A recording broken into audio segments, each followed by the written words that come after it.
See. There are 11 persons here. I receive. Jesus. You are praying for the car.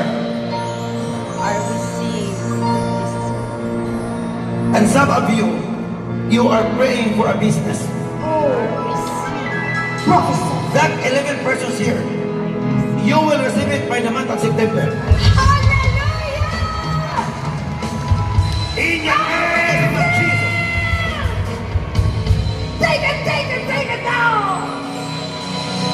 The Bible says, those who believe the Lord thy God, you shall be established. And those who believe thy prophets, they shall be prospered. If you want true prosperity,